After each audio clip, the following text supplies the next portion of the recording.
This avocado went to private school and was raised by rich parents.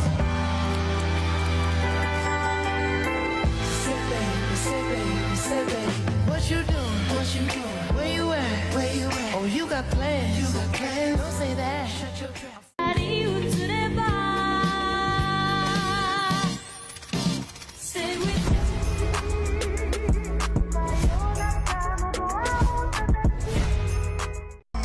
Kau takkan kusangka selamanya mampu ku bersabar, selamanya tetap bersama.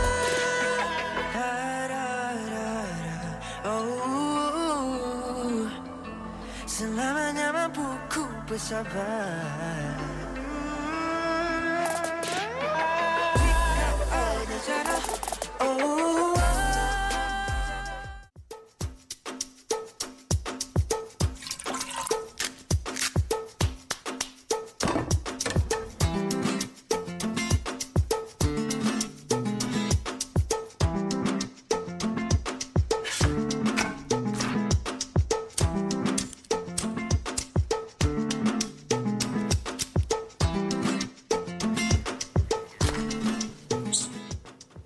Assalamualaikum, kembali bertemu dalam MHI Malaysia hari ini untuk anda semua. Tadi ramai yang mungkin terliur dengan sarapan kami paparkan untuk anda. Yalah, sebab sekarang ni pukul 8 baru buka kan. Biasanya kalau kami ke sini memang kalau Afak ni dibawa macam-macam lah, nasi lemak, kari pap, onde-onde, bingka, lontong. Tapi sekarang kena ikut masa lah. Betul, kena ikut masa kan. Jadi anda yang nak berniaga kat tepi jalan apa semua tu, pukul 8 pagi lah baru anda boleh start untuk bermula untuk berniaga lah. Tadi kalau anda lihat tadi, kita dah pun membuka Malaysia hari ini dengan santapan mata kita dengan jamuan-jamuan ataupun hidangan sarapan pagi yang disediakan oleh kawan-kawan TikTok kami, iaitu Ikram Arif, Blink 8, Calorie Hunter dan Rowena Chiah Licen. Itu antara menu-menu yang mereka sediakan. Tapi tak nampak pun macam menu yang Fetri katakan tadi, nasi lemak ke apa, tak ada. Itu adalah menu-menu lihat tu. Sebab tadi kita bermula dengan makanan yang mungkin jarang lah. Kalau macam orang kita, mungkin kerana susah nak jumpa, macam kalau di seberang banyak, macam apokat ataupun avocado. Tapi di Malaysia susah nak jumpa dan juga mungkin harganya lebih mahal. Kat sana mungkin sekilo dah dapat banyak kan. Tapi kita kat sini dia jual per biji. Jadi harganya pun berbeza. Sebab itu tak jadi biasa sangat. Tapi kalau saya menikmati avocado, saya akan biasanya avocado kita potong-potong. Kemudian kita renjiskan dengan kopi manis. Saya rasa rasanya sangat sensasi. Kalau awak nikmati avocado macam mana? Saya biasa macam avocado tu biasa dari segi minuman biasalah. Minum, kan?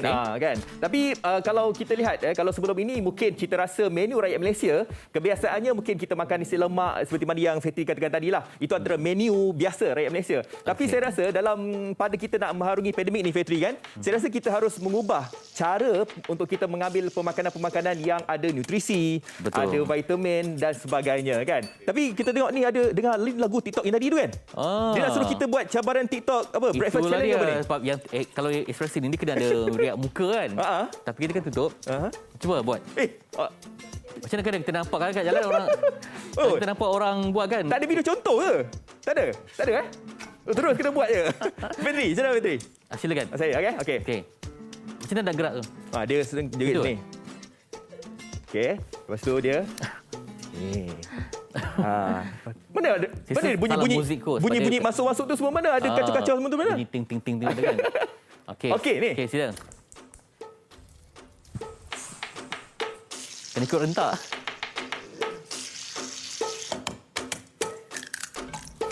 Itulah, tak nampak muka sayang. Macam tu lebih kurang. Saya buat macam ni kan. Tapi saya tengok ada macam ni. yang saya tengok dalam TikTok punya trick dia macam satu injek satu seret. Okey. Kalau kita nampak frame atas, dia nampak macam tak. Raja TikTok dah ajar saya, orang tak kerti lah saya. Jadi dia nampak movement lah, tapi tangan tu ikut. Saya nampak kita movement sambil buat gerakan-gerakan tu kan. Okey. Jawab ni ya. Okey, tapi apapun, yalah, gerakan TikTok ni sebenarnya adalah untuk nak menaikkan semangat kita pada pagi-pagi ini. Sambil-sambil kita nak menyiapkan mungkin sarapan kepada ahli keluarga kita kan. Dalam masa sama juga ada pergerakan-pergerakan tu, kita macam ada exercise jugalah kan. Okey, mesti kata kita dah mungkin tak dapat keluar rumah, jadi nak jogging pun malas. Ataupun memang tak ada kawan ke. Jadi kalau ibu-ibu yang sedang potong sayur pun boleh buat gerakan. Ataupun saya percayalah, sebab ibu-ibu ni paling banyak bekerja di rumah.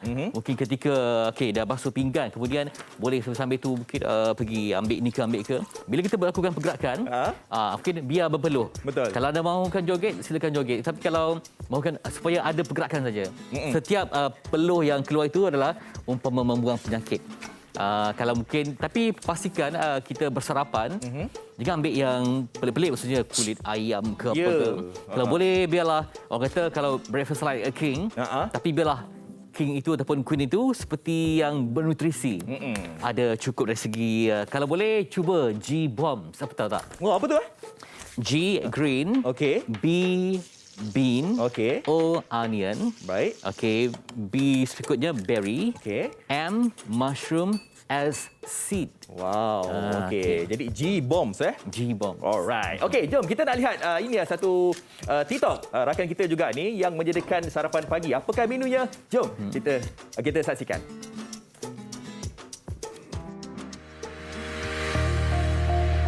Muhammad Zulkifli bin Nurdin atau lebih mesra dipanggil Zul. Berusia 25 tahun, anak jati Kelantan ini dilahirkan tanpa sepasang tangan. Namun semua itu tidak menjadi penghalang buat Zul untuk menjalani rutin harian seperti individu normal.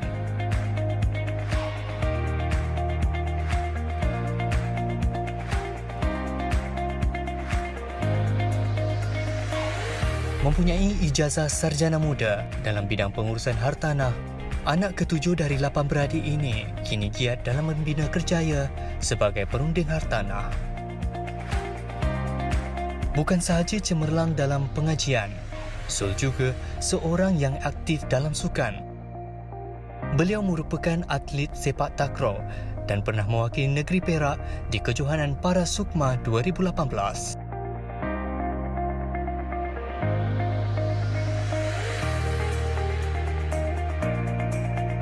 Selain sepak takraw, beliau turut aktif bermain bola sepak.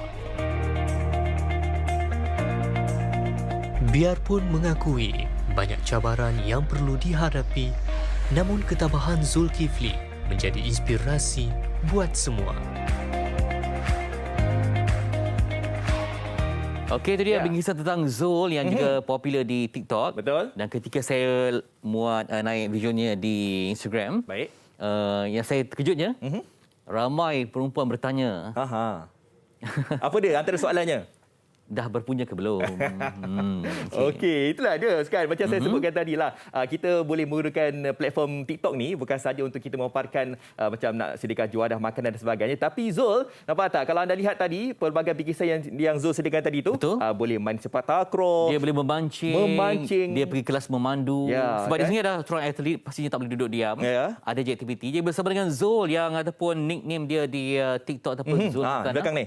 Dah pun bersama kita. Assalamualaikum Zul. Assalamualaikum warahmatullahi wabarakatuh. Zul sekarang ni berada di mana? Perak ke Kelantan? Kelantan. Kelantan makan apa pagi ni, Beh? Tak makan lagi. Tak makan lagi? Tak makan lagi. Pukul apa ni? Okey, jadi Zul, video Zul tular juga ya. Sebab simpul Zul seorang atlet. Kemudian ada, saya tengok ramai gadis-gadis yang cuba mendekati. Okey, sebenarnya bagaimana kehidupan selepas dah tamat pengajian sekira?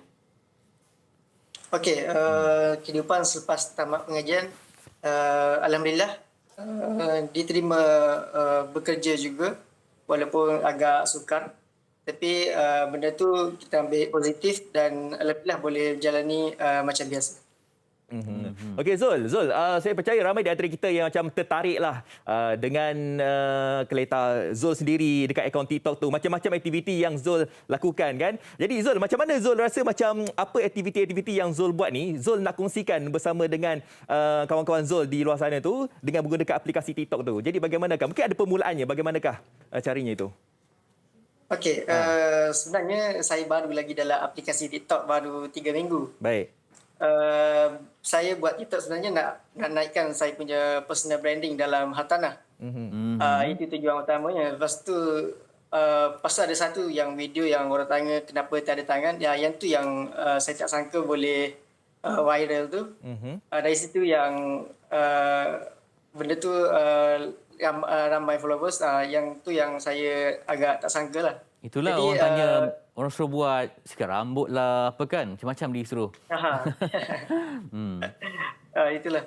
Jadi, okey, sambung? Okey. Okey, mungkin dari situ kita boleh naikkan semangat atau kawan-kawan OKU saya yang lain juga. Mungkin boleh kita ke depan lagi tonjolkan diri kita, bagi semangat untuk diri kita sendiri dan orang lain. Macam Zul, Taib buat kerja semua macam mana? Semua guna kaki. Oh, okey, macam pasangkan alat pendengar semua? Dengan kaki. Boleh tunjuk tak sikit jam belah kanan ke? Sudah, sebab mungkin orang yang baru ikuti kami tak, Mas. Oh, maksudnya melukis ke apa semua sangat boleh guna banyak, lebih guna kanan ke kiri, Zul? Kanan. Kanan. Oh, okey. Zul mungkin boleh, yalah, kita pada pagi ni sebenarnya kita nak ramai di antara penonton Malaysia hari ini terinspirasi lah dengan Zul, kan, apa yang Zul boleh lakukan, apa yang mungkin kita sebagai manusia normal ni pun kadang-kadang tak boleh buat apa yang Zul buat, kan. Jadi Zul, bagaimana Zul membina keyakinan Zul apabila Zul melakukan aktiviti seharian Zul pada waktu ketika ini, Zul? Okey, bagi saya tak letakkan sangat saya punya kekurangan itu ke depan. Jadi saya fikir kekurangan ni boleh jadikan kita sebagai satu kelebihan.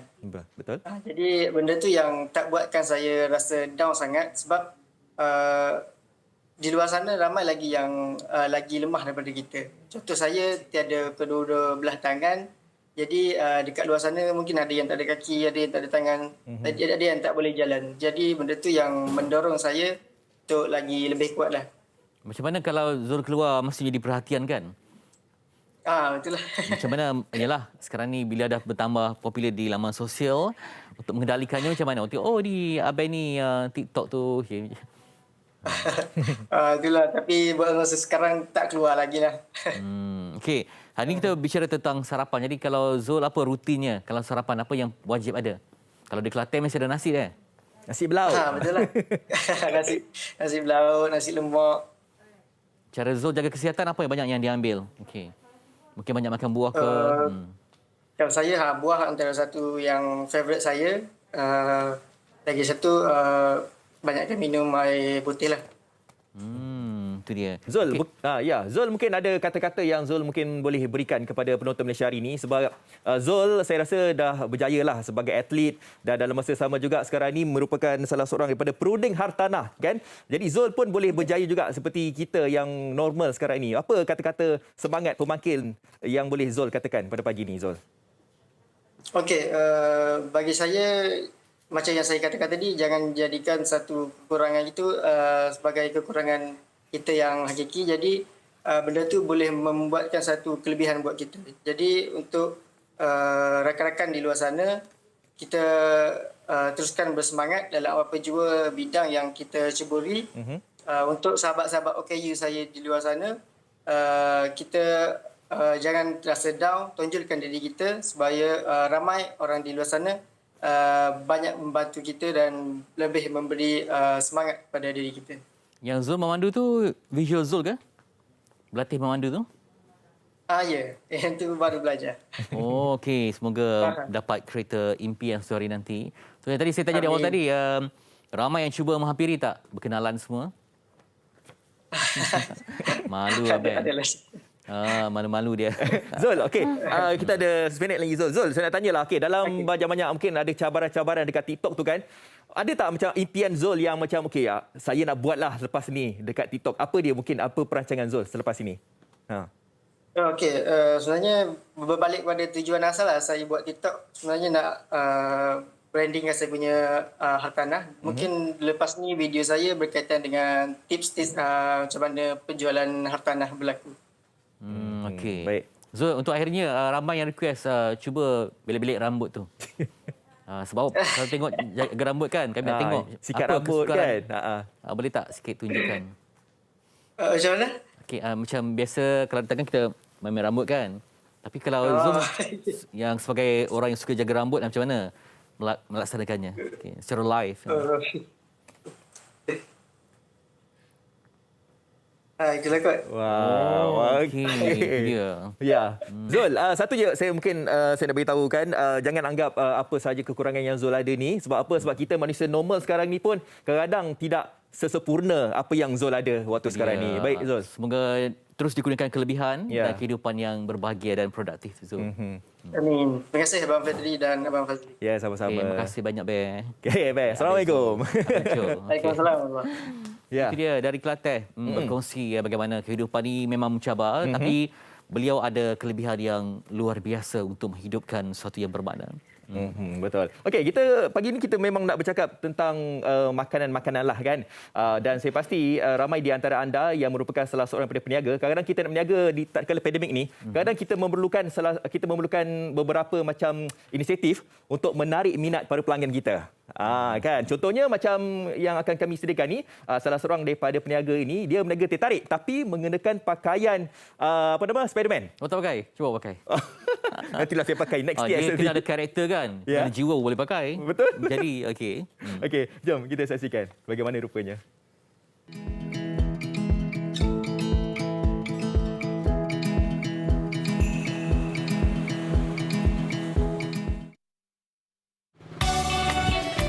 Port Dickson, bandar pelancongan utama di Negeri Sembilan. Pelaksanaan Perintah Kawalan Pergerakan ekoran pandemik COVID-19 sejak setahun lalu telah menyebabkan kedatangan pelancong ke kawasan peranginan ini terjejas. Keadaan ini menyebabkan banyak premis perniagaan terpaksa ditutup akibat ketiadaan pelanggan. Seperti peniaga lain, Muhammad Syafiee Ahmad yang menjual teh ais turut terkesan dengan ketiadaan pelancong, terutama yang datang ke Pantai Bagan Pinang tempat mereka berniaga.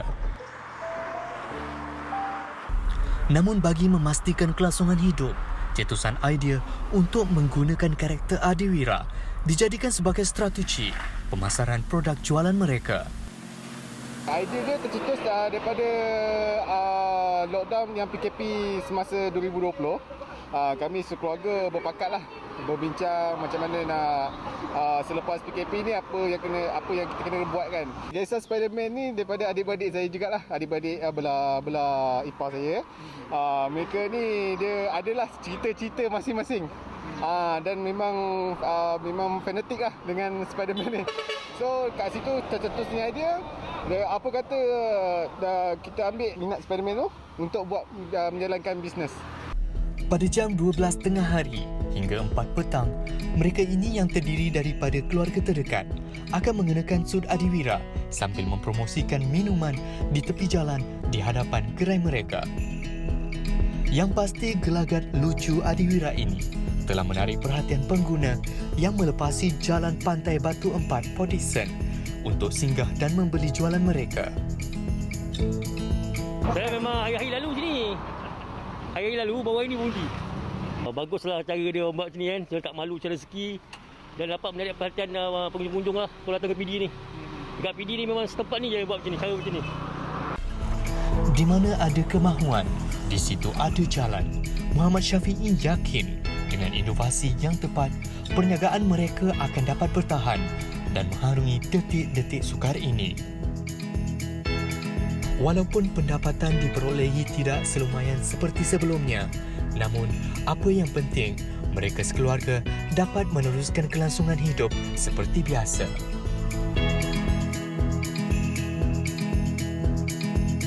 Wow, itulah dia antara inisiatif yang dibuat oleh para peniaga kan, nak menarik minat para pelanggan kita dengan mengenakan pakaian sebegitu rupa kan. Jadi saya lihat tadi yang mana Spiderman tadi tu dia punya tubuh agak langsing, kecil kan, sesuailah pakai Spiderman. Kalau saya pakai tak tahulah jadi apa. Okey, baik. Kalau tadi kita cakap berkenaan dengan inisiatif kan untuk para peniaga, tapi ini salah satu daripada inisiatif yang dijalankan daripada pihak KPT bersama dengan Sekretariat Food Bank Malaysia. Jadi mereka ini menyantunilah para pelajar dan juga mereka yang berada di IPT untuk mereka memberikan sumbangan berbentuk makanan. Jadi untuk memperkatakan tentang inisiatif Food Bank siswa di institusi pendidikan tinggi bersama saya sekarang ini, dah lama rasanya tak ada tetamu ke studio. Jadi saya nak ucapkan terima kasih kepada tetamu kehormat kita. Kita terus saja bersama dengan Datuk Seri Dr. Noradi Ahmad, Menteri Pengajian Tinggi. Assalamualaikum Datuk Seri. Waalaikumsalam warahmatullahi wabarakatuh. Dan di ujung sana juga kita bersama dengan Encik Zuhairi Japri Al-Manji, Pegawai Food Bank Malaysia. Okey, baik. Macam saya sebutkan tadi, memang saya percaya pelajar-pelajar yang berada dekat IPT sekarang ini mungkin ada di antara mereka yang berada dekat sana, mungkin mereka ialah inginkan bantuan-bantuan sebegini rupa kan. Jadi sebagai permulaannya mungkin Datuk Seri boleh kongsikan tentang ialah hubungan antara sekretariat dan juga pihak KPT sendiri dalam menyatuni para pelajar di IPT itu. Kita bekerjasama sebenarnya. Terima kasih banyak Fazli. Kita di Kementerian Pengajian Tinggi membuat satu kerjasama dengan Sekretariat Food Bank Malaysia. Apabila kita melihat ada keperluan di kalangan pelajar-pelajar dalam usaha kita untuk menyantuni pelajar-pelajar. Sebabnya impak COVID-19 ni bukan terhadap ekonomi saja, tetapi juga terhadap pendidikan. Dan pelajar-pelajar ni masih ada setengah, ada sebilangan kecil masih berada di dalam kampus. Dan apabila kita mendapat tahu bahawa mereka mendapat menghadapi kekangan kewangan dan terpaksa mencatu makanan, dan dari segi nak mendapatkan bantuan makanan, maka kami sit down dan kita berbincang dengan cara yang elok bagaimana untuk membantu mereka. Dan Sekretariat Food Bank Malaysia ini, sebab di KPT ni ada food bank siswa. Kita koordinatkan food bank siswa ni melalui sukarelawan daripada yang kita panggil rakan KPT. Rakan KPT ni adalah pelajar-pelajar itu sendiri yang volunteer nak jadi sukarelawan. Dan kemudian kita koordinatkan di bawah satu yayasan. Nama yayasan ini adalah Yayasan Sukarelawan Siswa. Maka sebab itulah bila kita duduk, kita berbincang, kita koordinat, kita collaborate, alhamdulillah kita pun dapat membantu pelajar-pelajar ini memberikan bantuan dari segi makanan-makanan. Alhamdulillah. Dan saya difahamkan bahawa dah dekat setahun setengah juga untuk program ini diadakan, dan saya percaya ramai di antara pelajar yang dah pun menerima sumbangan yang diberikan di pihak KPT sendiri. Baik, mungkin ramai juga yang nak tahu tentang siapakah mungkin penerima khusus untuk menerima bantuan daripada pihak KPT ini sendiri kan. Penerima dia adalah kalangan pelajar, pelajar yang berada di kampus dan yang belajar tapi berada di luar kampus.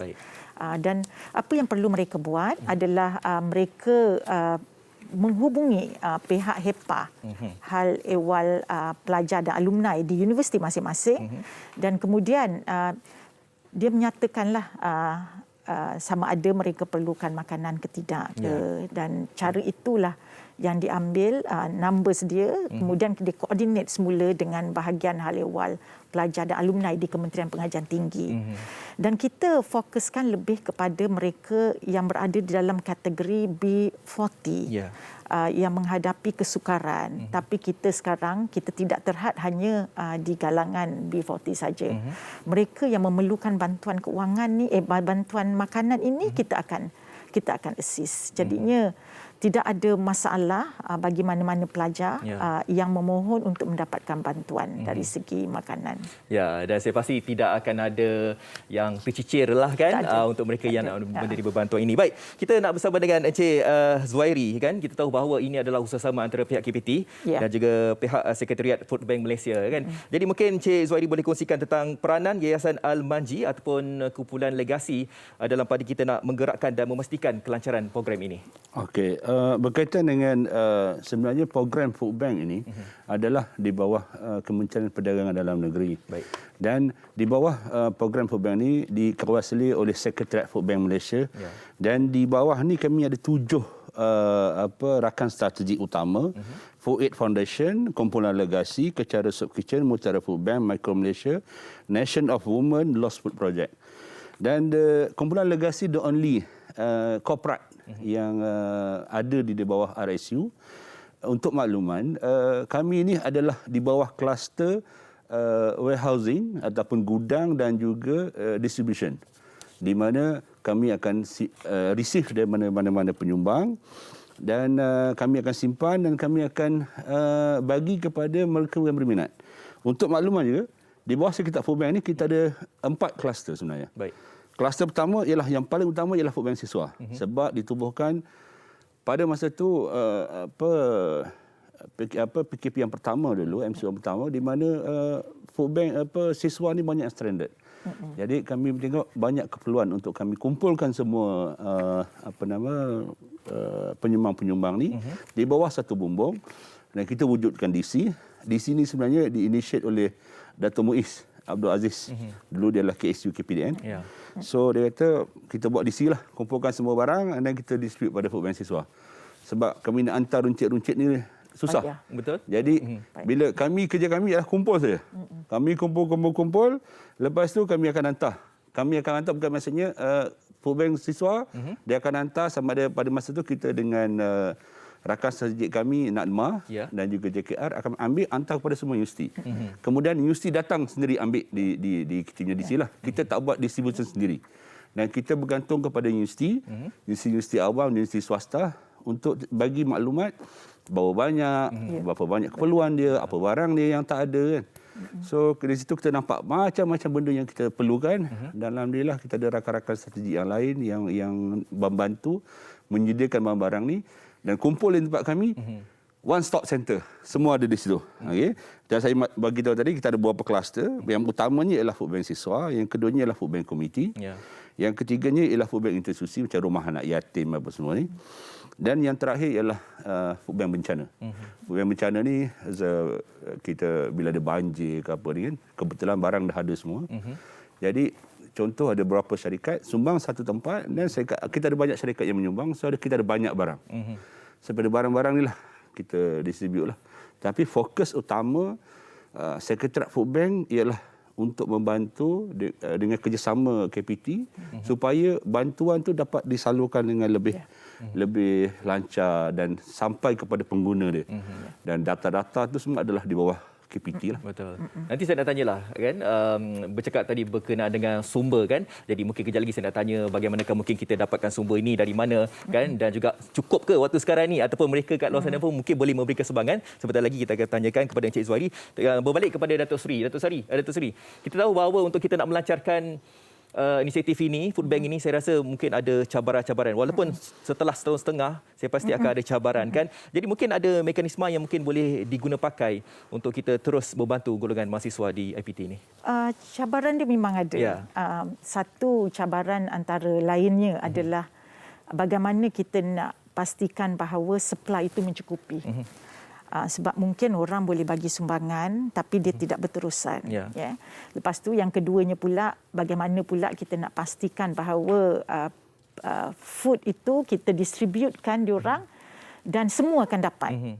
Carinya cara agihan itu juga perlu kita betulkan dan kita perbaiki. Bukan saya nak katakan bahawa sekarang ni tidak bagus. Sekarang ni dah cukup bagus. Saya nak mengucapkan ribuan terima kasih banyak-banyak kepada semua IPT sebab kejayaan kita mengagihkan makanan ini ke universiti-universiti ini adalah hasil pada kerjasama HEPA daripada semua universiti awam dan kemudian juga dengan sukarelawan dengan pemimpin pelajar itu sendiri yang membantu mengenal pasti dan mengagihkan juga barang-barang ini. Dan saya juga nak maklumkan bahawa hari Selasa yang lepas kita dah buat agihan. Agihan itu kepada 6 universiti awam di Lembah Kelang dan 3 politeknik. Dan penerima dia ada lebih kurang 5,000 penerima dan kita sasarkan ketika itu. Sekarang ni kita ada lebih kurang 15,000 pelajar yang berada di kampus yang mengambil itu. Sebab PDP masih lagi dalam talian, tetapi mereka mengambil option untuk berada di kampus disebabkan ada 6 kategori di mana kemungkinan kat rumah tidak ada internet line dan kesukaran untuk mendapatkan talian internet itu adalah yang utama. Yang kedua mungkin dia memerlukan lab dan segalanya. Sebab itulah kita perlu tackle keadaan dan segala kemungkinan ini. Jadinya itu antara lainlah cabaran-cabaran yang kita hadapi.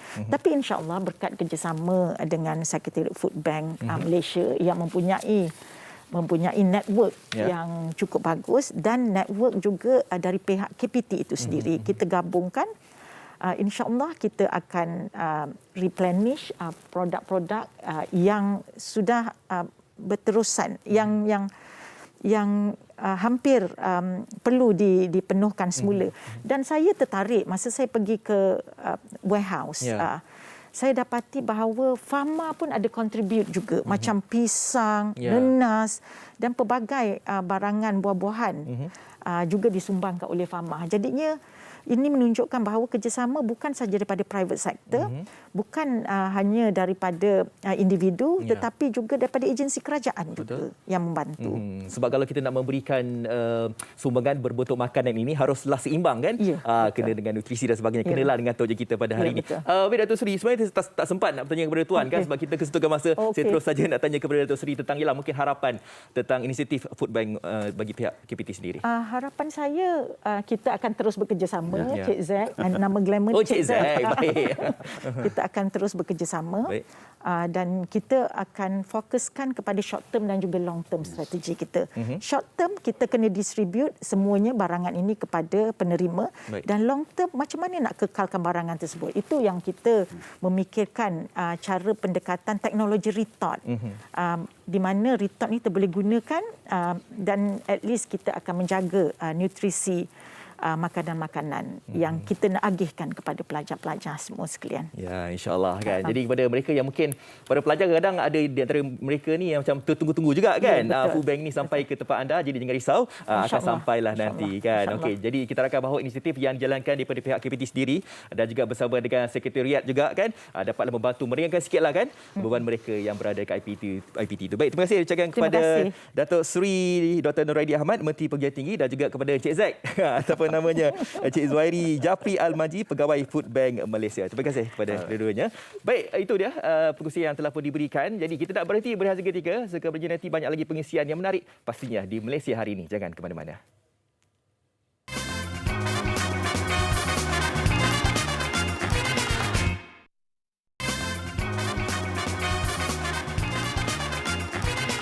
Kembali lagi pastinya di Malaysia hari ini. Kepada anda semua yang mungkin sedang tengok Malaysia hari ini, tidak kiralah tengok dekat TV ke ataupun tengok kami di Facebook MHI TV3. Terima kasih diucapkan kepada anda sambil-sambil tengok MHI, sambil-sambil tengah sarapan pagi kan. Hari ini kita banyak nak bercakap tentang makanan, tapi makanan yang diambil haruslah bernutrisi. Jangan kita ambil makanan-makanan yang tinggi karbohidratnya. Baik, kita nak lihat perkembangan terkini statistik COVID-19 yang berlaku di Malaysia semalam. Jom di sini. Okey, kes baru kita masih lagi mencatatkan angka 5,000. Itulah dia, ramai di antara kita yang macam bercakap lah kan. Kita harapkan bahawa kerajaan kan telah pun membuat MCO ataupun PKP 3.0. Mungkin kita doakan akan ada penurunan tapi masih lagi berada di paras atas 5,000. Semalam kita mencatatkan 5,150 kes tetapi sedikit menurunlah pada hari sebelumnya 5,419. Okey, dan kes keseluruhannya 673,026 kes. Dan apa yang menggembirakan kita di mana semalam kita mencatatkan angka kes sembuh melebihi angka kes baru iaitu 7,240. Ini dia taburan-taburan statistik mengikut negeri masing-masing. Apa yang boleh saya katakan dekat sini cuma Putrajaya dan kawasan di Perlis sahaja yang mencatatkan 1 digit. Yang lainnya nampak tak ada 3 dan juga 2 digit. Okey. Dan ini dia ringkasan kes kematian baru. Apa yang membimbangkan kita adalah kematian melibatkan Brock Index ataupun BID ini di mana mereka ni meninggal sebelum sampai ke hospital dan sebagainya. Kita doakan agar tidak ada lagi lah berlaku kes sebegini rupa. Dan untuk anda yang mana mungkin terkesan dengan kes-kes ini, kita sebab ramai mungkin di antara kita yang macam ada ahli keluarga kita yang mungkin terjangkiti COVID-19 dan mungkin ada yang meninggalkan. Jadi kita doakanlah semoga semuanya baik-baik sahaja. Okey, bercakap berkenaan dengan vaksin, kita tahu bahawa sekarang ni kita sudah ataupun kalau kita lihat pelan pemulihan negara baru-baru ini, kita dah pun mencapai 20% untuk mereka yang nak suntikan vaksin ini, dan kita harapkan bahawa akan berlakulah kenaikan untuk populasi kita yang ingin mendapat suntikan vaksin. Okey, kita nak bersama Fetri sebentar lagi nak bercakap berkenaan dengan pengambilan makanan tambahan ketika berdepan pandemik COVID-19. Tapi untuk waktu ini kita nak lihat apa kata orang ramai tentang perkara ini. Jom. Okey, jadi saya tahu ramai rakyat Malaysia yang menggunakan vitamin C sekarang untuk sokong sistem imunisasi mereka, tetapi tak boleh ambil sebenarnya 1000 mg satu hari sebab kerana badan kita hanya boleh menyerap 300 mg maksimum dan selebihnya dia akan keluarkan daripada badan kita. Jadi jangan membazir, potong pil yang lebih kecil dan gunakan setiap hari. Makanan tambahan ini sangat penting Sebabnya zaman sekarang tak sama seperti zaman dahulu. Zaman sekarang ni banyak makanan yang diproses. Badan kita ni perlukan vitamin dan juga mineral yang mencukupi untuk sistem fisiologi badan kita berfungsi dengan baik. Untuk pengambilan vitamin C, kebiasaannya saya ambil pada waktu pagi dan malam lah. Yang pada waktu pagi tu sebelum saya pergi kerja, saya ambil vitamin untuk satu tablet tu. Nanti bila saya bekerja di siang hari, saya akan berasa kekal bertenaga dan kekal aktif lah. Pada waktu malam pula, saya ambil sebelum tidur. Kita perlukan nutrien and zat yang cukup lah untuk badan kita. Contohnya macam vitamin C, vitamin D ataupun suplemen-suplemen tambahan, contoh macam protein untuk kita mengekalkan badan kita dalam keadaan yang sihat. Antara makanan tambahan yang saya ambil antaranya ialah soya, sebab soya ini mengandungi lecithin, vitamin dan juga zat kalian. Ia juga rendah kolesterol dan membantu menghindarkan penyakit-penyakit berbahaya seperti jantung dan juga kencing manis. Antara makanan tambahan yang saya ambil ialah buah-buahan. Seperti semua tahu, buah-buahan ni terdapat pelbagai jenis vitamin dan juga mengenyangkan. So kepada para atlet ataupun seseorang yang mengamalkan gaya hidup sihat, saya rasa buah-buahan adalah pilihan yang terbaik. Okey, demikian sikit perkongsian. Namun untuk dapatkan lebih lanjut tentang bagaimana untuk mendapatkan tahap imuniti yang terbaik dari segi tubuh badan yang dapat menangkis pelbagai penyakit, kita bersama dengan Puan Syazal Yana Idris, pakar nutrisi secara panggilan video. Assalamualaikum. Waalaikumsalam. Apa khabar Fitri? Baik, alhamdulillah. Itulah tadi kita berkongsi hari ini untuk makanan tambahan kan. Sebab bila orang dapat berita ni, sebab ramai yang bukan pakar. Jadi mereka ni bila dapat tahu kena ambil itu ni, semua sumbat serentak ya. Kita memang akan memberikan impak. Jadi macam mana kita nak buat satu jadual yang terbaik supaya dapat terus bertenaga, bernutrisi pada masa yang sama dan mencipta imunisasi yang terbaik untuk badan. Silakan Syazal. Terima kasih Fitri. Okey, daripada kita tengok video tadi, ramai yang beranggapan kita semua perlukan suplemen ya ataupun makanan tambahan. Tetapi bagi individu yang sihat, yang tiada mempunyai masalah kesihatan, sebenarnya tidak perlu mengambil sebarang suplemen tambahan. Cukuplah sahaja daripada diet kita. Tapi dengan syaratnya diet kita perlulah seimbang. Perlulah cukup. Yang kita katakan yang mengikut saranan KKM, kita boleh mengambil mengikut saranan pinggan suku-suku separuh. Iaitu suku ada karbohidrat, suku protein dan separuh sayur dan juga buah-buahan. Yang ini yang kebanyakannya rakyat Malaysia kurang ni. Kurang sayur dan buah-buahan yang di mana sangat tinggi dengan vitamin dan juga mineral. Itu dia. Kalau tak perlu tak payah ambil lah. Kalau macam kata tiba-tiba dia tengok kena ambil vitamin K, magnesium, nampak macam gempak kan, tapi rupanya tidak perlu ya. Sebab ianya akan berakhir hanya di mangkuk tandas saja. Urin. Okey. Ya betul. Okey. Jadi tak ikutkan je. Untuk dapatkan keseimbangan, kadang-kadang orang macam ada hari dia tak lalu makan ini, jadi kurang mungkin serat dan sebagainya. Macam mana nak buat satu jadual yang terancang lah. Kadang dia mungkin tertinggal sarapan pagi terus kepada tengah hari dengan alasan supaya nanti makan sikit je dan juga nak slim contohnya. Jadi salah faham konsep untuk itu, konsep diet tu. Okey, bila kita cerita tentang diet ataupun cara nak turunkan berat badan sebagai contoh ya. Sebenarnya sebaiknya lah kita kena mencukupkan keperluan kalori. Bukannya nak kata kurang makan, tetapi cukup makan. Kita kena tahu berapa banyak yang kita perlu ambil dalam sehari. Sebagai orang kata secara umumnya seseorang individu perlu mengambil makanan utama ya 3 kali sehari, iaitu sarapan, tengah hari dan juga malam. Dan perlulah seimbang seperti mana yang saya kata tadi, iaitu kena ambil cukup portion ya. Porsi tu kena betul.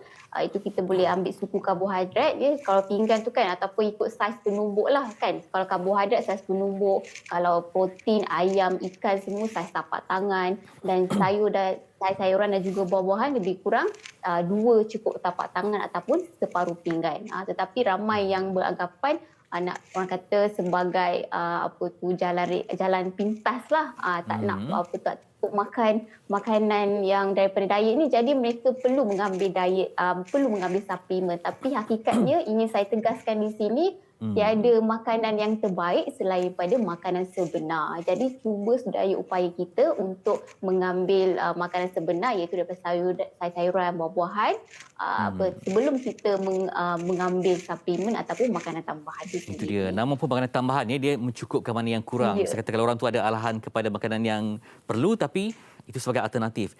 Baik, apa makanan yang perlu diperbanyakkan supaya dapat mencipta satu konsistensi dalam diet kita? Jadi setengah orang dia mungkin tak makan sayur. Jadi mungkin ada alternatif dapat menggantikan kekurangan itu. Silakan. Ya.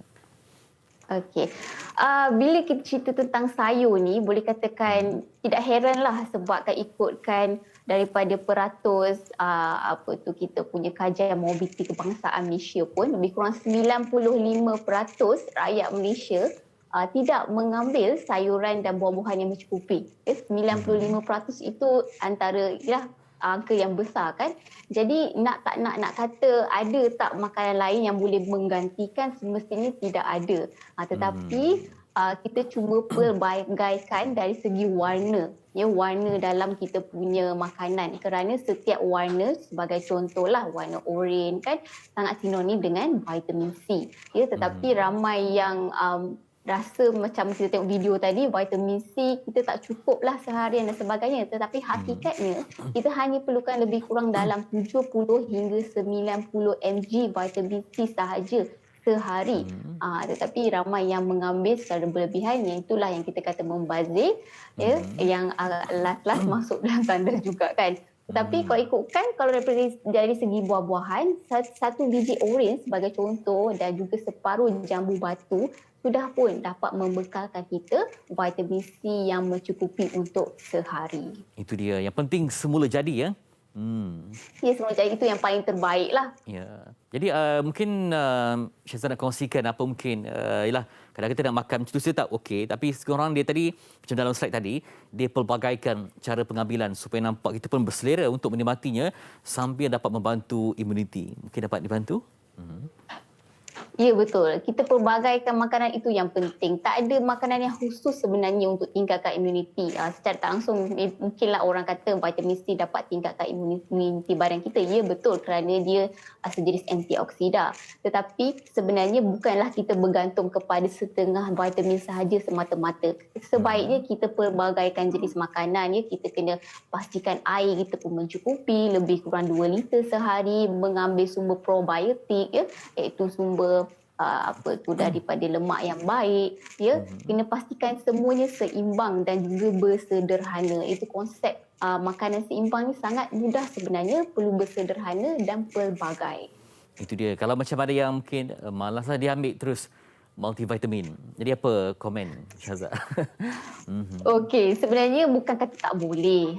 Boleh. Cuma macam saya kata yang awal tadi, bahawa makanan sebenar ialah makanan terbaik, tetapi mungkin ada setengah individu yang mempunyai kekangan ataupun masalah masalah kesihatan dan sebagainya, boleh mengambil multivitamin dan sebagainya, cuma tidak sebaik makanan sebenar, kerana setengah vitamin pun jika mengambil dalam dos yang salah, yang berlebihan dan juga berpanjangan, ini pun boleh menyebabkan komplikasi lah pada kesihatan kita. Itu dia. Macam mana cara terbaik untuk memastikan kalori yang tepat? Sebab seorang dia kata okey, dia target nak sekian, tapi kalori dia tinggi ya.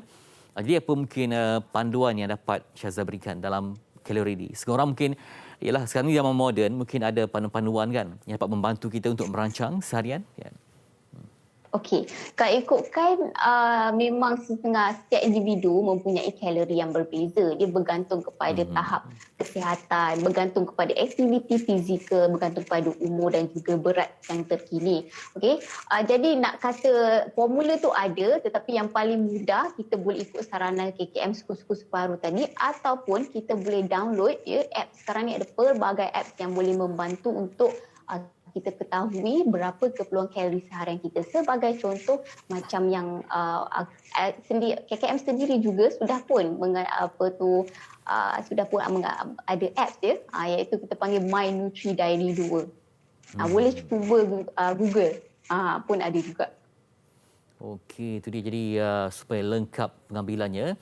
Okey, juga mungkin panduan kepada ibu-ibu lah, misalnya kata kalau nak sediakan menu untuk keluarga, khasnya yang ada si manja ataupun si comel kan, supaya semuanya mendapat manfaat.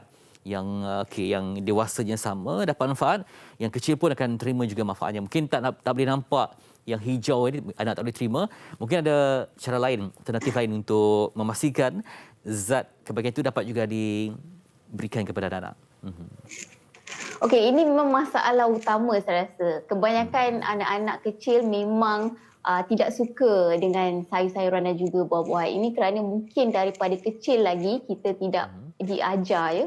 Sebab itu pentingnya kita sebagai ibu bapa memainkan peranan yang pentinglah untuk mengajar anak-anak kita supaya sukakan sayur-sayuran dan buah-buahan sejak dari kecil lagi. Dengan caranya kita sendiri sebagai ibu bapa kena tunjukkan contoh yang baik. Kita sendiri ibu bapa kena amalkan dulu pemakan yang sihat, kena mengambil sayur-sayuran dan buah-buahan yang mencukupi. Dari segi menu ni, dia bergantung kepada anak-anak sebab lah kita sebagai ibu sendiri yang memahami anak-anak kita kan.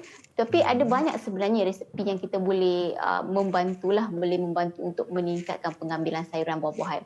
Sebagai contoh, kita boleh menjadikan sayur-sayuran ni sebagai paste daripada untuk masakan kita. Nak kata tak nampaklah rupa sayur tu kan. Contohnya nasi goreng ke, kita letakkan sayur-sayuran. Jadi sebenarnya berbalik kepada asasnya ialah kita kena sendiri sebagai ibu bapa kena menerangkan kenapa kakak kena ambil ni. Kita kena terangkan.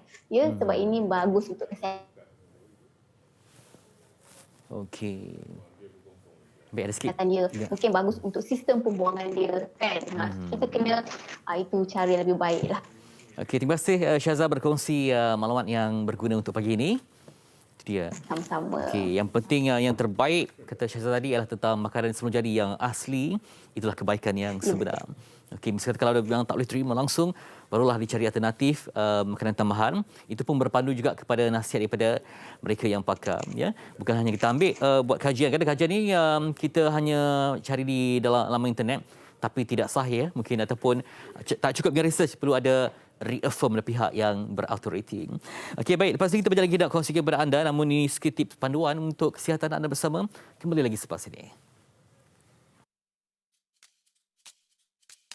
Pada kehidupan norma baru ini, penggunaan pelitup muka sama ada jenis pakai buang atau fabrik sangatlah penting dalam membendung penularan virus COVID-19.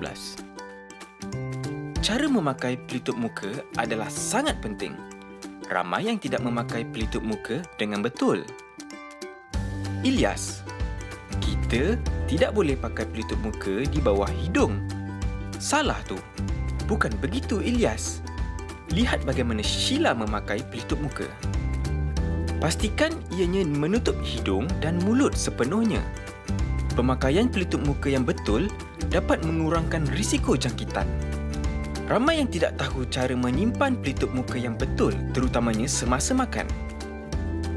Kita tidak boleh meletakkannya di bawah dagu ataupun disangkut pada telinga. Disisip di lengan atau siku pun tidak boleh. Contohilah Alia yang menyimpan pelitup mukanya dalam beg plastik. Pelitup muka pakai buang hanya boleh dipakai sekali sahaja dan tidak melebihi 8 jam. Bagi yang bergejala, pelitup muka pakai buang perlu ditukar selepas 4 jam. Setiap pelitup muka harus ditukar apabila permukaan dalam basah atau lembap. Bagaimana pula dengan pelitup muka yang telah diguna? Pelitup muka pakai buang perlu dibuang dengan cara yang betul. Pegang pada tali atau loop pelitup muka dan tanggalkan. Seterusnya, masukkan dalam beg plastik dan buang ke dalam tong sampah yang bertutup. Pastikan anda mencuci tangan dengan air dan sabun selepas membuang pelitup muka. Manakala pelitup muka fabrik perlu dibasuh dengan sabun pencuci sekurang-kurangnya sekali dalam sehari. Jangan lupa untuk sidai dan keringkan. Selesai. Mudah sahaja kan? Pemakaian pelitup muka perlulah mengikut kesesuaian keadaan. Sheila, pelitup muka tidak perlu dipakai sekiranya kita memandu kereta bersendirian. Begitu juga ketika kita bersenam seperti berjoging. ianya boleh mengganggu pernafasan kita. Pelitup muka wajib dipakai di tempat-tempat awam. Setiap orang mesti memakai pelitup muka semasa berada di luar rumah. Lupa? Rimas? Jangan dijadikan alasan untuk tidak memakai pelitup muka. Jangan leka dan alpa. Kita belum menang.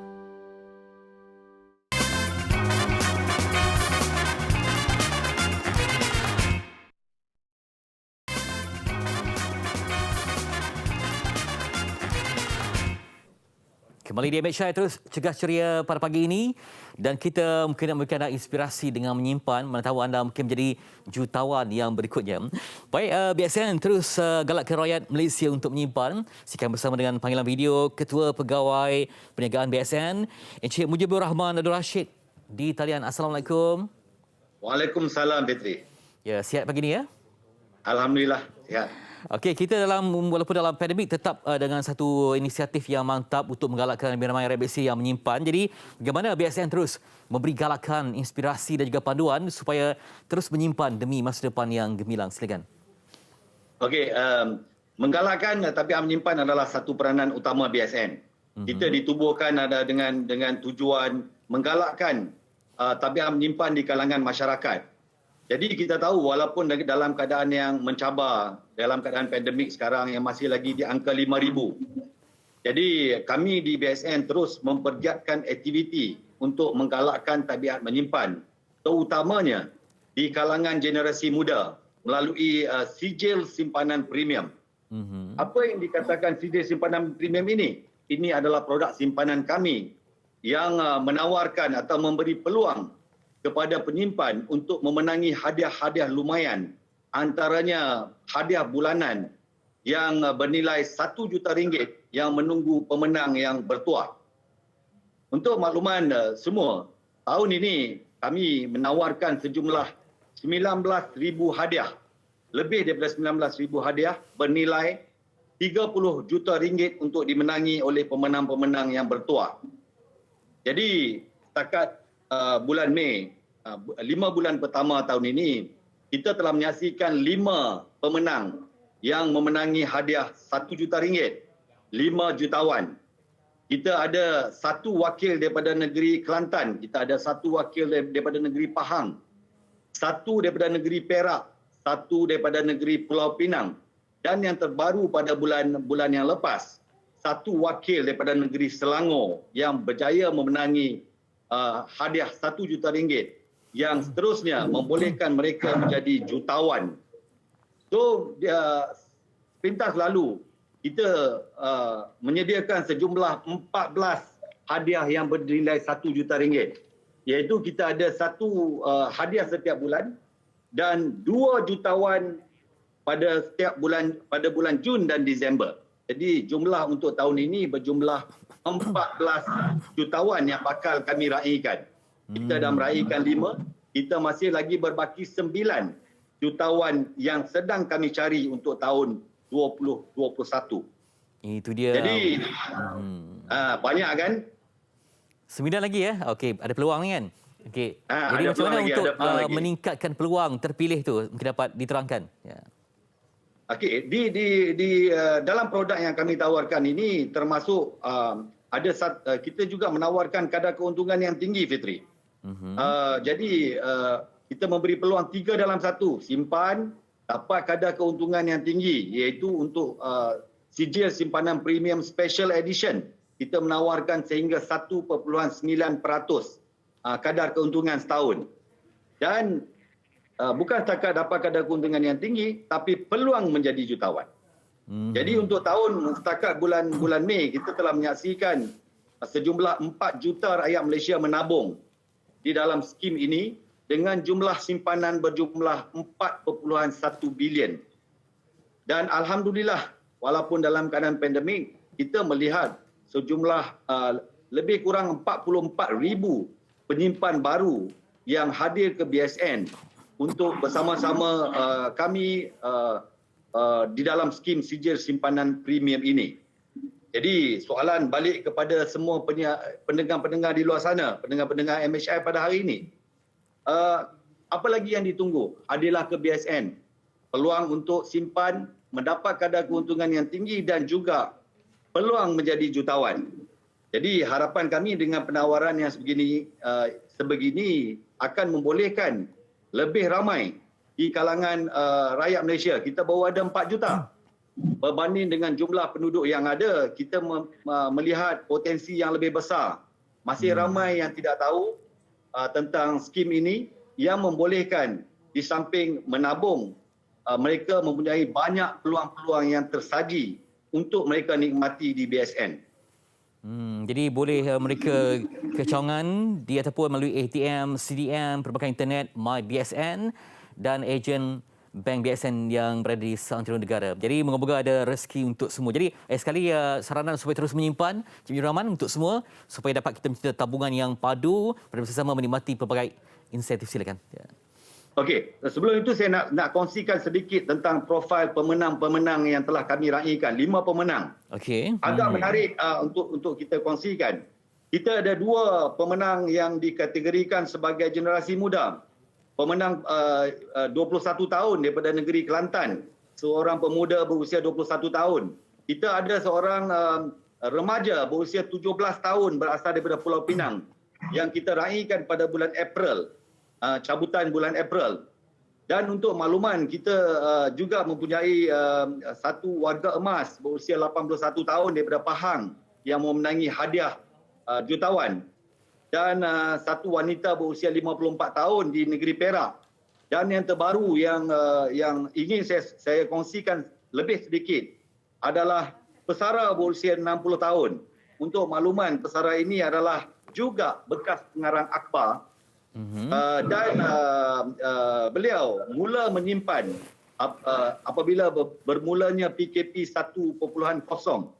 PKP yang pertama beliau mula menyimpan dan menambah simpanan, dan apabila announcement PKP 3, beliau telah diraikan sebagai pemenang jutawan terbaru BSN untuk bulan Mei. Jadi jangan tunggu lagi, terutamanya Fitri dan kawan-kawan yang ada. Ya, tak sabar ni jutawan. Jadi mana lanjut ya. Teruskan tuan ya. Dan seterusnya kepada yang pelanggan-pelanggan yang telah mempunyai akaun dengan BSN.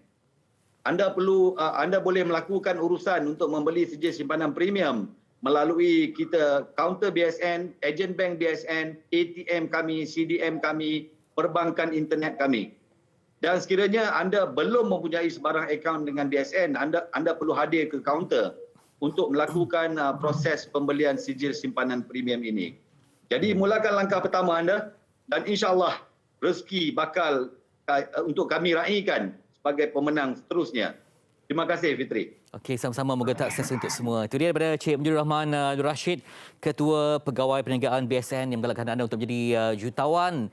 Ya, ada yang 17 tahun, ada yang berusia 81 tahun. Rezeki yang tak diduga untuk semua. Baik, kita akan berehat sedikit nanti bersama dengan Asfan Shah dan Lia Aziz di MHI seketika nanti. Okey, itu dia lagu terbaru daripada Asfan Shah dan juga Lia Aziz yang menjadi OST untuk Cukuplah Derita Itu. Kalau mungkin ada di antara kita macam tertanya lah, macam yang lelaki mungkin mereka dah kenal lah kan, Asfan Shah. Tapi yang perempuan tu siapa kan? Lia Aziz. Lia Aziz lah, ni lagu apa? Kucu Kaca? Cubalah buat. Nanti kita buat. Okey, kita terus saja. Lah bersama dengan Asfan Shah dan Lia Aziz. Assalamualaikum. Waalaikumsalam. Okey, itu dia artis kita untuk pagi ini. Sihat Asfan ya? Alhamdulillah sihat. Apa khabar semua yang dekat studio? Okey, sihat? Alhamdulillah, sihat kat sini. Makin sihat. Okey, macam mana boleh bergabung dalam sebuah lagu? Okey, sebab jarang kita nampak Asfan berduet dengan artis wanita kan. Macam mana boleh Lia yang ni bertuah lah dapat bersama dengan Asfan? Macam mana boleh bermula kolaborasi ni? Ya. Okey, Lia dapat berduet dengan Abang Asfan ni sebenarnya daripada pertama sekali Kak Siti Rosmiza yang nak lagu ni Lia diduetkan dengan seorang lelaki. Tapi masa tu kami mencarilah siapa penyanyi lelaki yang sesuai. Tapi apakan daya, memang Abang Asfan lah orang paling tepat sekali untuk kita nyanyikan lagu ni bersama. Okey, sebab Asfan ni dia kaya dengan penghayatan ya. Macam mana Lia nak sesuaikan? Sebab Asfan nyanyi feel. Okey, kena hati-hati ke dengan dia ataupun macam mana nak dapatkan keserasian dalam lagu tu? Okay, sebelum Lia berduet dengan Abah Aswan, memang sebelum ni Lia dengan Abah Aswan memang dah pernah jumpa. Ya. And untuk bekerjasama dengan Abah Aswan ni tak susah, memang senang je sebab Abang Aswan pun seorang yang professional and happy go lucky. So memang untuk bekerjasama dengan Abah Aswan memang bagi Lia senang lah. Lia pun sukalah dapat bekerjasama dengan Abang Aswan. Itu bagi Lia. Nak tanya Asfan pula kan. Macam mana Abang Asfan kan bekerja dengan Lia bagaimana? Okey, kenal Lia pasal sebenarnya saya dengan Fatty ada buat satu demo untuk Lia. So tu first orang kata saya jumpa Lia time tu dia baru balik sekolah, ingat lagi. Balik sekolah. Balik sekolah dia pergi studio. So kita bagi demo tu dekat dia dan lepas tu demo tu kita postpone, jadi kita buat OST untuk cerita tu lah, cukup cerita itu. So far okey, dia sangat cepat pick up dan dia nyanyi pun alhamdulillah bagus, tak ada masalah sangat, tone dia pun bagus. And so far bekerja dengan dia saya pun happy, looking forward untuk berduet jugalah lagi sekali insyaAllah kalau ada rezeki. Okey, dalam klip video ni Asfan nampak macam macho macam rambut dia. Rambut baru okey. Jadi apa sebenarnya yang Asfan ingin tampilkan dalam penampilan ni bersama dengan Lia? Mungkin Lia ni Lia kategori remaja ke Lia? Apa? Lia kategori masih remaja kan? Masih remaja. Tapi dalam ni Asfan nampak okey, nampak lelaki yang macam mana ni? Ada Lia menangis. Okey, apa cerita? Okey. Mungkin boleh kongsikan Asfan ataupun Lia tentang klip video ni. Okay, so klip video ni kita ikut jalan cerita drama tersebut. Sebab lirik ni pun memang dibuat ikut drama, jalan cerita drama tu. So apa yang kami cuba sampaikan ni lebih kuranglah daripada jalan cerita tu. Luahan lirik producer yang buat lirik lagu Pergilah Derita ni. Memang nampak derita tu memang nampak sampai Lia nangis. Itu nangis real ke? Ya, nangis real tapi hampir sejam jugalah. Wow, dah dapat feel. Nak tanya macam mana dia dapat feel berlakon apa semua tu kan? Kejap lagi lah. Tapi untuk waktu ni kita nak berehat. Kejap lagi kita bersama kembali dengan Asfan dan Lia Aziz. Jangan ke mana-mana.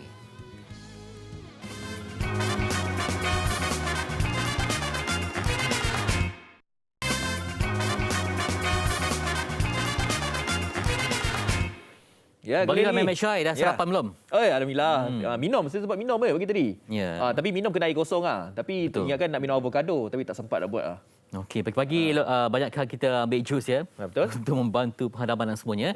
Baik, kembali bersama dengan Asfan dan Lia Aziz yang jadi bintang dalam tadi drama tu kita akan tunda disebabkan mungkin PKP dan sebagainya. Dan nantikanlah tarikh tayangan baru. Okey, baik, kembali kita nak tanya dengan Lia. Okey, Lia macam mana untuk menjaga kesihatan sepanjang PKP? Mungkin ada buat aktiviti tertentu ke, sedang aerobik ke, zumba ke untuk kekal cergas? TikTok ke? Okey, apa yang Lia lakukan? Okay, so macam Lia sendiri, Lia suka untuk skipping. Saya sendiri Lia suka skipping. So kalau macam kadang-kadang kalau rajin sikit tengok video kat YouTube, Zumba ke, ada senam aerobik yang ringan-ringan lah. So Lia selalu buat yang macam tu je lah. Tak adalah nak angkat dumbbell ke. Okey. Dari segi pemakanan Lia rajin masak ke macam mana? Makanan kadang-kadang Lia masak juga. Tapi selalunya Lia biar mami masak lah. Kalau tak nak terlebih minyak, kekal sihat sikit, so mami masak. Okey, kalau ikutkan jiwa kan, apa muzik yang paling serasi dengan Lia sebenarnya? Yang kalau ikut ada Lia boleh balada, boleh yang rancak kan. Kalau ikut jiwa yang macam mana? Genre pilihan. Okey, so Lia sendiri, Lia sebenarnya Lia tak stick kepada satu genre saja. Lia memang tak kisah apa-apa genre pun. Tapi main dia dulu Lia memang suka balada lah. Tapi untuk apa-apa genre pun Lia okey je. Tak ada masalah. Kena lah dengan suara kan. Asfan masih lagi bersama kami ke? Itu apa? Macam stuck macam tapas stiker je kat situ. Okey. Asfan ada Asfan? Okey, tak apa, nanti akan kembali lagi sebablah biasa nama pun nak tanya Lia baharu kan. Nanti Lia tahu tak lagu apa Kucu Kaca ni secara personally saya memang suka lah. Ini memang terus terang cakap sebab saya kalau ada update dekat Instagram kan saya mesti nak pakai lagu ni. Kan Kucu Kaca Kucu Kaca. Kucu ni typo Kucu Kuca macam mana? Okey, Kucu apa Kuca cerita di sebalik lagu tu Lia? Mungkin dapat Lia imbas kembali. Okey, lagu Kucu-Kuca ni sebenarnya adalah luahan perasaan orang yang baru nak mula bercinta. So, orang yang baru nak mula bercinta ni kan perasaan dia membuat buah, kadang-kadang angau, perasan kan. So, kalau dalam music video Kucu-Kuca ni, kita sebenarnya tak ada storyline pun. Kita just more tu macam dreaming je, berangan je. So, kalau tengok music video Kucu-Kuca ni, memang kita main banyak dengan warna, main banyak dengan props. So, kita cuba sampaikan dengan mood yang happy lah. Sebab lagu Kucu-Kuca pun lagu yang happy kan. So, buat pandemik ni mesti ramai yang dah terkesan macam stres ke apa. So, insyaAllah kalau dengar lagu Kucu-Kuca ni ataupun tengok music video, kita nak buat orang naik semangat lagi lah. Okey, suara Lia ni ada persamaan dengan artis lain tak? Ada tak orang perasan? Ada jugalah orang yang katakan suara Lia lebih kurang dengan suara ni, ada lebih kurang dengan suara penyanyi ni. Bagi Lia, semua penyanyi pun ada orang katakan sebegitu. Tapi bagi Lia sendiri, kalau Lia dengar, tak adalah sama. Tapi mungkin bila orang dengar, mungkin adalah Kalau Fad dengar macam siapa? Tanyalah Fetri yang biasa dah dengar artis. Macam siapa Fetri? Itulah kalau Lia apa disamakan dengan siapa Lia? Kalau komen yang Lia dengar. Biasa orang cakap macam siapa? Selalunya lah orang samakan suara Lia dengan Iman Troy. Mungkin sebab lagu kot kan. Dia punya genre lagu macam lebih kurang kan. Apa nama Lia Aziz baru berusia 18 tahun. Tapi saya percaya macam usia yang muda lah kan untuk menepa nama dalam industri ni. Jadi perjalanan dalam industri ni mungkin agak jauh bagi Lia kan. Jadi bagaimana? Ada dah perancangan mungkin Lia untuk nak meneruskan legasi dalam industri muzik ni? Bagaimana? Lia nak mungkin nak sambung belajar bidang muzik ke ataupun apa plan yang terdekat ni? Betul. Okey, plan terdekat ni memang Lia tengah tunggu untuk sambung belajar, and Lia pun memang dari dulu lagi Lia plan untuk sambung belajar dalam kos muzik untuk lebih dalamilah muzik ni kan. So bagi Lia sendiri untuk kekalkan menampak dalam nama dalam industri ni, Lia kena cubalah untuk memperbagaikan karya yang Lia akan keluarkan, nyanyikan lagu genre-genre lain. So Lia tak boleh stick dengan satu genre je. So macam Lia sendiri, Lia nak tunjukkan kepada orang kat luar sana yang Lia boleh menyanyi genre-genre lain. Orang kata jadi penyanyi yang versatile lah. Okey, kalau bidang impian sambung dalam bidang apa Lia? Kalau bidang yang Lia minati? Lia memang daripada dulu lagi Lia memang nak ceburi bidang muzik, menyanyi. Setakat ni tak ada lagi lah plan nak berlakon ke. Tapi kalau ada rezeki, Lia grab je. Okey, baik. Kita dah cuba dapat kembali Asfan Shah di talian. Asfan okey dapat? Asfan? Okey. Internet okey Asfan? Hello Asfan? Asfan? Masih lagi ada masalah lah. Apa yang hilang ni? Itulah dia. Ada gangguan pula. Ada kat gua mana tu? Dekat luar negara kot, Asfan. Aduh, saya kat mana ni sekarang ni? Tak okey. Di mana perbincangan tadi? Okey, tadi jauh lah tertinggal ni. Sebab itulah ada sikit tadi gangguan. Macam mana Asfan mengharapkan kejayaan lagu ini bersama dengan penyanyi yang muda? Okey. Of course lah, every time saya menulis lagu, saya mengharapkan lagu ni boleh pergi ke satu tempat yang bagus lah sebenarnya. Mengharap sangat lagu ni, pasal saya dah almost 2 tahun juga saya tak keluar single. So actually pun yang ini sebenarnya pada asalnya saya hanya menulis saja, dan lepas saya dapat sinopsis tu saya hanya menulis saja lagu ni. Tapi bila mencari penyanyi lelaki dan Kak Siti pun cakap tak apalah bagi Asfan yang nyanyi lagu tu. So saya try to give a shot, dan alhamdulillah diterima, dan saya mengharaplah lagu ni dapat ke tempat yang bagus lah. Itu dia tadi sayangnya Aswan tak dapat bersama kami dalam video sikit masalah internet Okey, tak apa, nanti kita akan cuba mencipta ruang yang lain ya. Betul. InsyaAllah. Jadi all the best lah untuk Asfan dan juga Lia Aziz dalam industri ini, dan kita akan lagu ini Pergilah Derita ni mendapat sambutan ramai. Baik, terima kasih. Stay safe dekat sana. Terima kasih. Stay safe juga. Okey, baik. Itu dia. Pergilah Derita. Anda semua yang mungkin berkesempatan boleh tengok dekat YouTube. Tapi kalau anda semua nak tengok video klip daripada Lia Aziz tu, Kucu Kaca. Kucu Kuca. Anda boleh tengok. Saya selalu kaca. Kucu Kuca. Okey, sesampai itu kita tengok paparan di akhbar untuk hari ini. Saya mulakan dulu sikit paparan di Berita Harian. Okey, di Metro sebenarnya. Kalau muka hadapan, minta maaf Berita Harian. Okey. Okey, Asri Paduka zahir pandangan Parlimen perlu segera bersidang.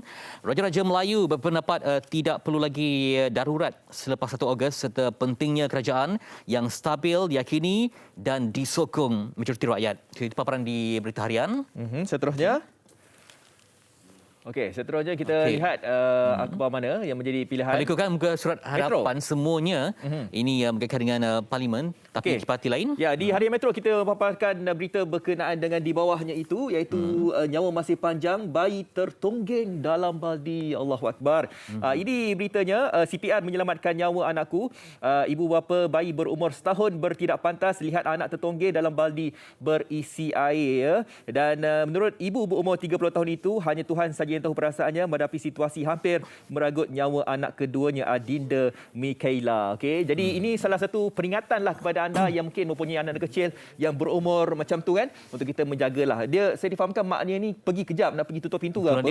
Sampai-sampai anak dah lemas macam tu. Tapi nasib baiklah ayahnya ataupun ibunya pandailah kalau berada di situasi macam tu, macam mana caranya untuk menangani. Okey, dan next ni tentang satu hari mungkin dapat capai kadarnya 200,000 dos dan seorang lelaki berusia 110 tahun antara penerimanya iaitu Mat Arifin Madris.